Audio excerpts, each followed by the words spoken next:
Tonight on Reporting Scotland. On the 22nd anniversary of the Dunblane tragedy, survivors and relatives of those who died send a message of support to the Florida school where 17 people were shot dead. Laws were changed, handguns were banned, and the level of gun violence in Britain is now one of the lowest in the world. There have been no more school shootings. We persuaded the British lawmakers not to be swayed by the vested interests of the gun lobby. Also in the programme, the MSP Mark MacDonald returns to Holyrood despite calls for him to quit over his inappropriate behaviour towards women. A man is taken to hospital after this helicopter crashes onto its side at Perth Airport. Can people power save the Scottish Youth Theatre from closure? And we're live at Rugby Park ahead of tonight's Scottish Cup quarter-final replay between Kilmarnock and Aberdeen.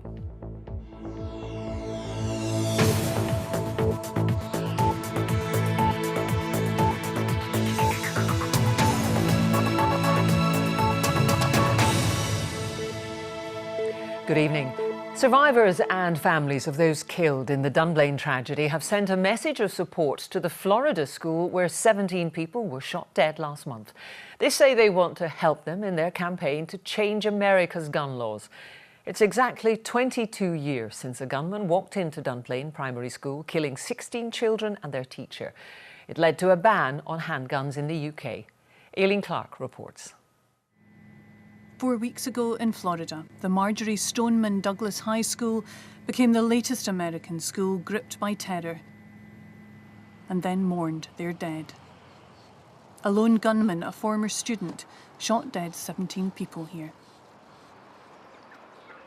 It's 22 years ago today that same kind of horror was seen in Dunblane when lone gunman Thomas Hamilton killed 16 primary pupils and their teacher.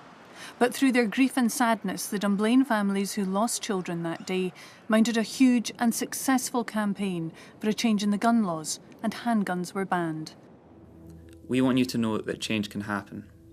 Now they have come together to send a message of support and encouragement to the families and friends of those lost in Parkland, Florida. The child victims were our sons and our daughters, our brothers and our sisters. The teacher was our wife, our sister, and our mother. The gunman owned legal weapons, and it was so easy for him to obtain these legal weapons. And like you, we vowed to do something about it. Among those lending their voices to the open letter, the Crozier family. Emma Crozier was just 5 years old when she was killed in the Dunblane shooting. I was 2 years old when Dunblane happened, so it was my parents and the parents of the rest of the people involved in Dunblane that campaigned 20 years ago. And it's the young people in America that are standing up, and now it's the young people in Dunblane that are saying we support you, as well as all the parents. So I've not got the baggage of the campaigns of what happened in previous years. I've not got all those, like the difficult times that they all had to go through. I've just got the optimism, and that's what we hope can shine through. The recent school shooting in Florida has given a new urgency to growing calls in the United States for gun control. The fault of the people who let him buy the guns in the first place, those at the gun shows, the people who encouraged him to buy accessories for his guns to make them fully automatic. Tonight we will be lighting 17 candles. This open letter from Dunblane to those most acutely affected in Florida is a dignified and determined illustration that out of the worst of events, change can come to help protect future generations. Never again. Never again. Never again. Aileen Clark, Reporting Scotland. The former Children's Minister, Mark MacDonald, has returned to Holyrood for the first time in 4 months, saying he doesn't want to antagonise or upset anyone. The MSP, who quit his post after his inappropriate behaviour towards women, has asked for a second chance. Here's our political correspondent, Andrew Kerr. Turning the corner, hoping for a fresh start. A lonely walk for Mark MacDonald as he stepped foot in Parliament for the first time in 4 months after his resignation as a government minister for inappropriate behaviour. At a PAT news conference, He was asked how it made him feel that one of his victims felt unable to come into work. I am not coming back to Parliament to antagonise anybody or to upset anybody. I'm coming back to do the job that I was elected to do on behalf of my constituents, to represent their interests. I'm here to keep my head down and do the job that I was elected to do. And he said he was clear his behaviour had changed. I don't think a by-election campaign affords that opportunity to demonstrate that to people. The way I demonstrate that is through the way that I work, the way that I operate on behalf of those constituents. But the First Minister's called on him to quit, a widespread view. I think he should be going. I think he should be stepping aside and allowing his constituents to be represented by somebody that they can have confidence in. Life here at Holyrood continues as normal, of course, but there is real anger and unease amongst MSPs and their staffers at Mr McDonald's presence back here in the building. That sense of unease permeates Parliament. A survey of all those that work here suggested that 20% had experienced sexual harassment or sexist behaviour. 45% said the perpetrator was an MSP. As Mark MacDonald took his seat in the chamber tonight, the Liberal Democrats say people should have the right to unseat their MSP. I don't want to be back here in 5 years again debating whether we should do this. We should adopt a system of recall. It's a way of keeping our house in order. But the Conservatives are wary. It's not as easy as just saying, oh yes, we'll have recall, because you've got to think about when, who, why, what speed, what can you actually be recalled for. So he's back at his place of work, put there by the voters, and so difficult to dislodge. Andrew Kerr, reporting Scotland, Holyrood. Well, let's go to our political editor, Brian Taylor, who's at Holyrood. Brian, we saw the intense media attention Mr MacDonald received. How was he received by his colleagues? Jackie walked up this corridor to a brief sojourn in the parliamentary chamber. We noticed that one or two acknowledged him, but the vast majority ignored him entirely, walking by without looking or glancing in his direction, and he sat in the chamber solitary and silent. In comparable fashion, there are perhaps one or two who question the scope of his transgression, particularly given that the details have yet to emerge in full. But yet again, once again, the vast majority feel that he is plainly culpable, and they take the lead from the First Minister in arguing that he should quit. There is a formal complaint now against Mr MacDonald from one of his erstwhile colleagues, James Dornan, and that will be discussed by the Standards Committee here at Holyrood on Thursday. Brian, thank you. The former First Minister, Alex Salmond, has been urged to walk away from his chat show on the Russian television network RT. The Liberal Democrat MSP Alex Cole-Hamilton said Mr Salmond should condemn the actions of the Putin regime or end his relationship with Russia Today following the nerve agent attack in Salisbury. It's understood Mr Salmond intends to set out his views during his show on Thursday. Meanwhile, the regulator Ofcom says it will consider whether RT can continue to broadcast in the UK if Russian involvement is proven in the Salisbury attack.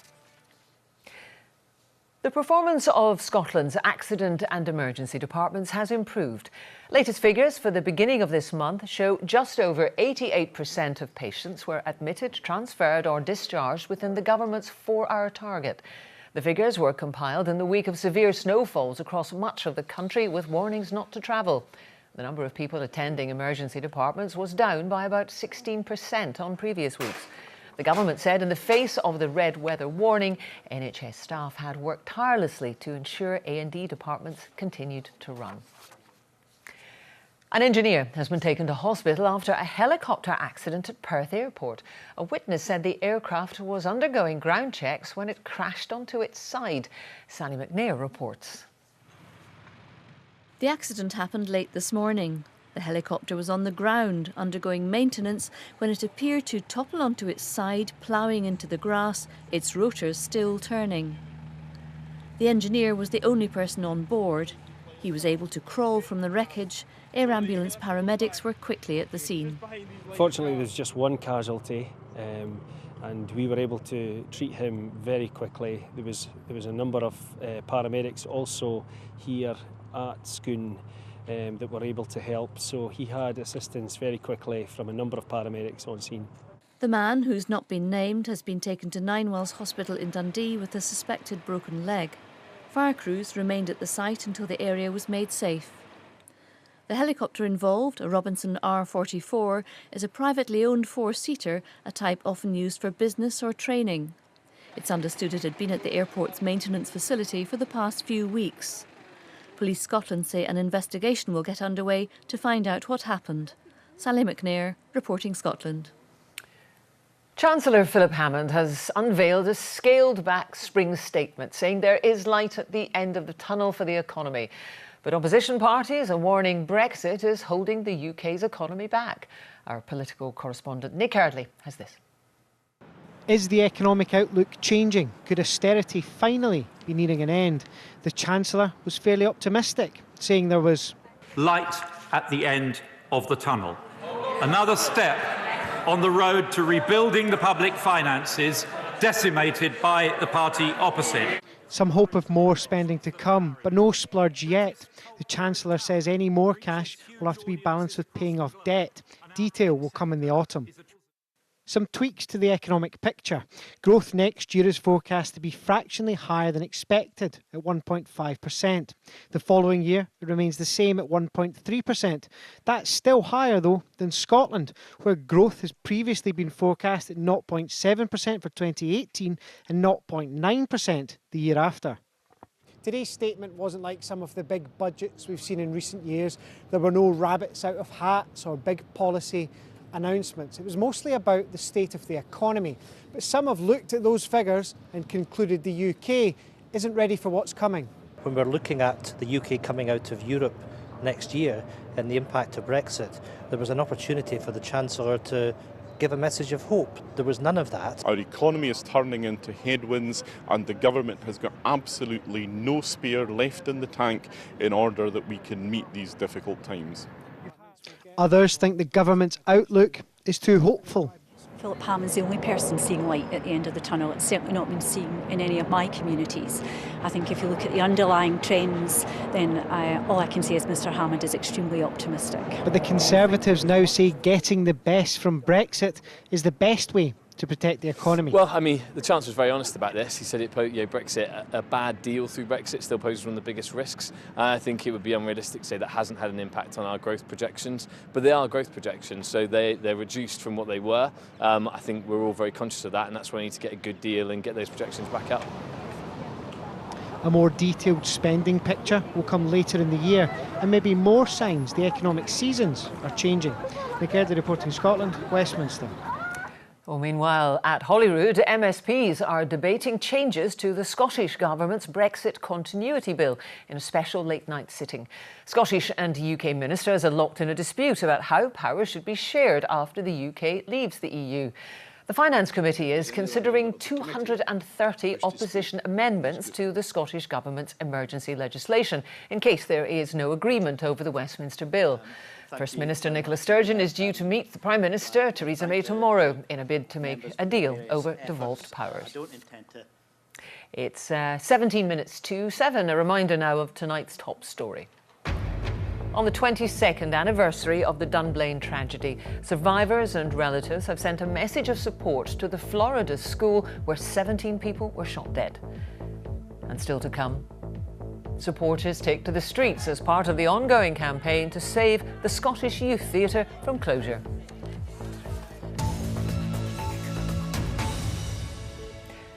A former Catalan minister who now lives in Scotland has called on all democratic governments to condemn the imprisonment of her colleagues in Spain. Clara Ponsatí, who is returning to work as a professor at St Andrews University, fled Catalonia to avoid imprisonment after the regional parliament declared independence last year. Here's our political correspondent, Niall O'Gallagher.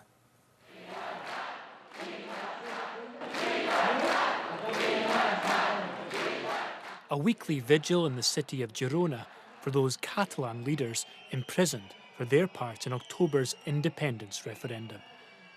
2 former ministers and 2 grassroots campaign leaders have been in jail since the autumn. So far, none has been charged. Others avoided prison by fleeing Catalonia to Brussels and now to Scotland. Former Education Minister Clara Ponsatí is returning to her role as an economics professor at St Andrews University. Today she called for politicians here to condemn the imprisonment of her former colleagues. I think every democratic government that thinks of itself as such should condemn that there is political prisoners in Spain. And we're not losing hope that, eventually that will happen. It's a democratic outrage that, we're in Western Europe, we're having people being held in prison for their political opinions. Professor Ponsatí could face extradition to Spain to face charges of sedition and rebellion. She's sure she would go to jail were she to return. I'm pretty sure that the police would turn out either right at the airport or would come over to my house and take me to Madrid, and I'm pretty sure I would go straight to jail. But Spain's highest-ranking official in Catalonia denies that anyone is in prison because of their politics. No one is in jail for their opinions, he told me. Someone can be in prison for their actions, but not for their opinions. Finally, a judge will have to decide, and everyone has the right to defend themselves. No one likes that there are people in prison, but everyone is responsible for their actions. Nearly 6 months since the referendum, Catalan self-government remains suspended, its leaders abroad or in prison, and the question of its relationship to Spain no closer to being resolved. Niall O'Gallagher, reporting Scotland. And you can see more on that in a Catalonia special programme a week on Thursday in Yorpa on BBC Alba. The man brought in to salvage Edinburgh's tram project back in 2011 has told an inquiry into what went wrong he signed up to a poor deal. Vic Emery said no one thought the revised price was good value, but he felt he had to leave mediation with an agreement just to get the trams done. Maura Kinneber reports. Edinburgh 8 years ago, the tram project in trouble. Both sides locked in dispute with vast disagreements over costings. The man brought in to break the deadlock for tram delivery company Thai felt cornered by a weak contract. Well, when Infraco put their price on the table, we could have gone, oh, God, you must be joking, we're out of here. But there is no desire to do that. The desire was, well, we need to go back and make another offer. This hotel hosted negotiations to salvage the tram project. 3 options were on the table: to stop, find a new builder, or agree a way forward with existing companies. Mr Emery overruled his Thai experts who'd raised concerns over what they described were outrageously high costs being presented by the consortium building the trams. He said he was not put under political pressure or coerced into accepting the deal, which was finally thrashed out at mediation. He likened it to horse trading. The team thought it was not good value, but on the basis that we wanted a continuance of the project and we wanted to get to a resolution, a number was agreed, but I don't think anyone thought it was a good value. The trams went £400 million over budget. The inquiry into what went wrong's already cost over £7 million. The council's currently seeking views on reviving plans to build a tram route from the city centre to the Forth. It's already shortlisted bidders. If approved, a new tram contract could be signed later this year. Maura Kinneber, reporting Scotland, Edinburgh. Controversial plans for 16 homes within the Culloden Battlefield Conservation Area have been given the green light by Highland councillors. There's been a lengthy campaign against this scheme at View Hill, which is about half a mile away from the Culloden Visitor Centre. The National Trust for Scotland, which manages a large area of the battlefield site, said it was deeply disappointed by the decision. Efforts are continuing to try to save the Scottish Youth Theatre from closure after it lost its funding. A petition signed by more than 37,000 people has been presented to the Scottish Government, and today a number of former students took to the streets to demonstrate. Our arts correspondent Pauline McLean reports.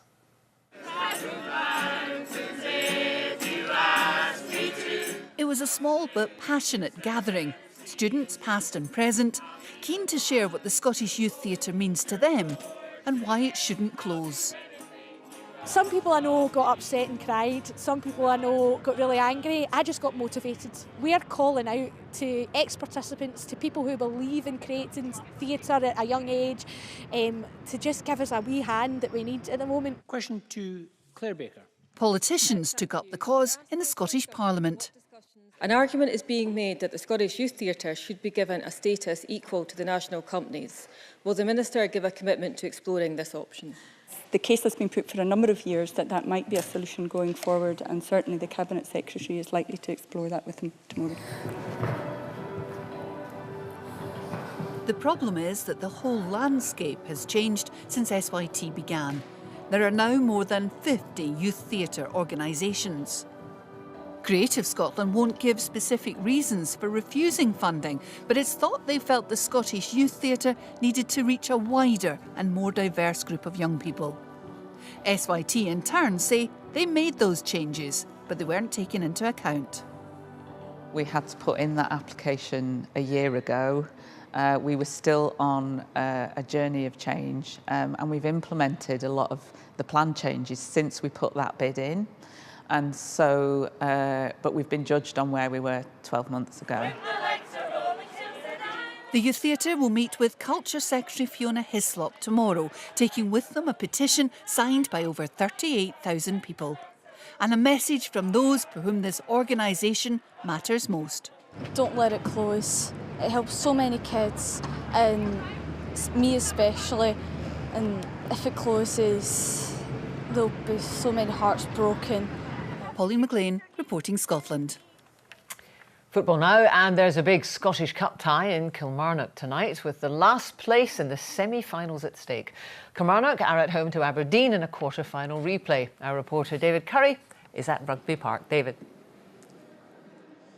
Yes, Jackie, good evening. The floodlights are on and the public address system is turned mercifully low, but there will be plenty of noise here later on this evening when Kilmarnock play Aberdeen for a place in the semi-finals of the Scottish Cup against Motherwell. Let's have a wee reminder of why this tie has gone to a replay. Earlier this month at Pittodrie, Graham Shinnie put the Dons 1-0 up with this goal, but then Kilmarnock equalised from the penalty spot after Jordan Jones was fouled in the 18-yard box, allowing who else but Chris Boyd to score and to take the tie to the replay here at Rugby Park tonight. That was then, but what about now?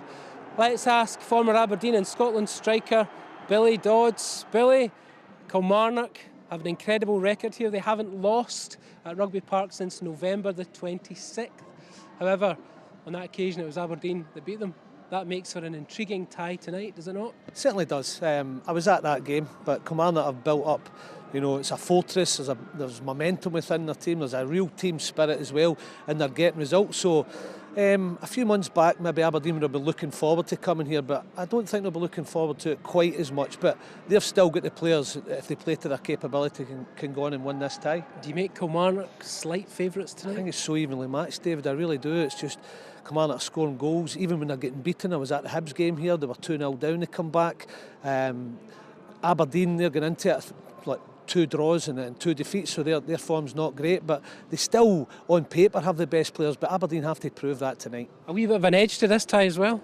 Yeah, the two managers had their spat. I think they've sorted it out, but as the game goes on, I'm sure that edge will come right back again.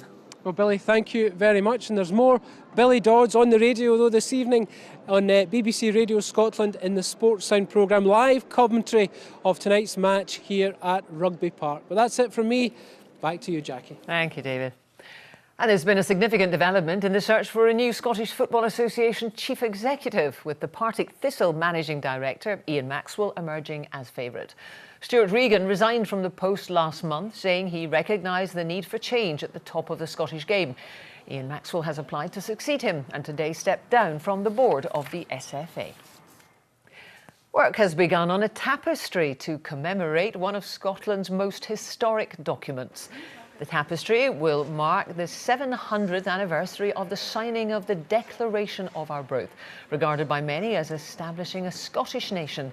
The seamstresses are aiming to have the tapestry ready for the commemoration in 2 years' time. Well, let's see what the weather has in store for us from Christopher. Jackie, thank you. Hello there. Well, some lovely blue skies across parts of Shetland today. Great picture from one of our weather watchers. Elsewhere, mixed fortunes. You can see on the satellite and radar image some stubborn cloud across many central areas and a few showers, but those now fizzling and fading away. And at least through the first part of this evening and overnight, it's quiet, but there is change afoot with thickening cloud and strengthening winds. Temperatures overnight, well, the eastern parts in the countryside, a touch of frost, but further west, milder than that. And that change on the way for tomorrow is all courtesy of this deep area of low pressure to the west of the UK. You can see ahead of it fairly tightly spaced isobars there, so it will be a windy Wednesday from the south or southeast, fresh to strong at times. Cloudy for most, dry for most, but you can see rain in the west affecting the Hebrides and slowly encroaching across western coastal parts. So as we go through towards around mid-afternoon, turning wet through parts of Galloway in towards Ayrshire, up through Kintyre and the northwest. East of here, generally dry, fairly cloudy, mild though, temperatures there 11-12 Celsius. Will be windy though, and you can see the black arrows indicating the wind gusts, perhaps some disruption on ferry services around the west coast. Some sunshine as well to the north of hills and high ground, so northern Aberdeenshire, the Murray coast in towards Caithness, some brightness for you. Rest of the afternoon into the evening, little in the way of change, staying windy and cloudy, further outbreaks of rain just slowly edging eastwards. And then looking ahead to Thursday, another cloudy and windy day, those winds remaining strong at times, some outbreaks of rain mainly across the hills north and south of the central belt, and temperatures starting to come down. Because as we go through towards Friday, we start to develop an easterly wind, and it will be a cold easterly wind, and there is the risk of some snow showers on the hills during the day on Friday, but by Friday night and the weekend, the risk of some snow to sea level as that cold air really digs in. It will be windy and feeling bitterly cold at times. That's the forecast for now. Thank you, Christopher. And now a reminder of tonight's main news. Survivors and families of those killed in the Dunblane tragedy have sent a message of support to the Florida school where 17 people were shot dead last month. They say they want to help them in their campaign to change America's gun laws. And the Kremlin has again denied being involved in the poisoning of a former Russian spy and his daughter in Salisbury. Russia's foreign minister says Britain isn't letting them see the evidence of the nerve agent attack as required under international law. And that's Reporting Scotland. From all of us, goodbye.